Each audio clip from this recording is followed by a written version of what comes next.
ဒီမှာဒီပင်ပွားအနေထားတွေအမြင့်ပေါ့နော်အမြင့်ကကျနှုတ်မကြည့်တော့ဘူးဒီမှာ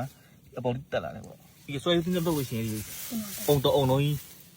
ထွက်လာတဲ့ကြောင့်ကျွန်မတော့ပေါ့မင်္ဂလာပါဒီစိုက်ခင်းကတော့ဒါညောင်နီကုန်းကြီးရွာကိုအောင်မင်းထူးရဲ့ဒါစပားစိုက်ခင်းကိုကျွန်တော်ပြီးခဲ့နေ့ကစိုက်ခင်းရောက်ပြီးတော့ပေးပေးမယ်လို့ပြောပေးခဲ့တယ်ပေါ့နော်အဲ့ဥစ္စာကျွန်တော်ပြန်တင်ပေးရဖြစ်ပါတယ်အဲ့ဒါတော့ဆိုကျွန်တော်ကြည့်ရချိန်မှာဆိုလို့ရှိရင်ဒါစပားကမြေစီလုံးဝမကျွေးရသေးဘူးမျိုးအနေနဲ့ဆိုရင်သူက BNN မျိုးပြီးတော့ဧကဘယ်လောက်ရှိမလဲစုစုပေါင်း73ဧကပေါ့နော်73ဧကကိုသူပြပါဘူးကြီး1လ2ဘူးဖြန့်ထားတယ်ပေါ့နော်ဒါဟိုကိုပင်ရနေဟိုဘက်တောက်တီကိုဒါတပြေးဖြန့်ထားတယ်ဟိုဘက်ချမ်းမှာမြေစီကျွေးတဲ့စိုက်ခင်းလေးရှိတယ်ပေါ့လေဒါတော့ဆိုမှဆိုလို့ရှိရင်တောင်သူရီအနေနဲ့တချို့တောင်သူရီအနေနဲ့စိတ်မကောင်းစရာပေါ့နော်ဒီဟိုတူရစုစိတ်တင်များတဲ့အတွက်ကြောင့်ဟိုစပားမဆိုင်ပဲနဲ့ခြံထား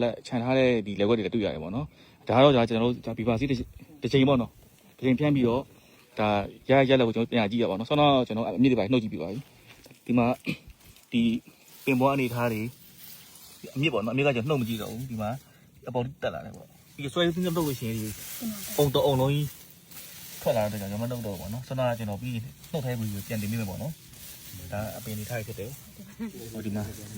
နှုတ်ပြီးတာအမြင့်ပေါ့နော်ဒါအမြင့်ကျွန်တော်ပြောင်းမစီရသေးဘူးဒါကွင်းစင်းနေတယ်ပေါ့နော်ဒီမှာဒီအပင်ချီဒီရဲ့အပင်ချီမှာလည်းအရင်ကြီးရအောင်နော်ကျွန်တော်ဘိုက်ဖောင်းတဲ့ပုံစံလေးအကုန်ကြီးရယ်ပြီးတော့ပင်ပွားဒီဟာကျွန်တော်တို့ဘယ်ကပင်ပေးမှလဲဆိုတော့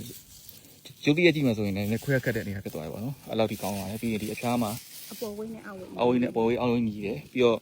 စပားပင်တွေလဲဥစ္စာလည်းကျွန်တော်တို့တုံးနေခိုင်ခိုင်ရှိပါတယ်ပေါ့နော်အဲဒါကိုကျွန်တော်တို့ဒါပြီးခဲ့နေ့တော့စိုက်ခင်းကိုလက်တွေ့တင်မယ်ဆိုပြီးပြောထားတဲ့အတွက်ကြောင့်ကျွန်တော်လာကြည့်ပြဖြစ်ပဲကမှာဒီမှာကျွန်တော်အခင်းရှင်နဲ့တောင်းလို့ဖြစ်ပါတယ်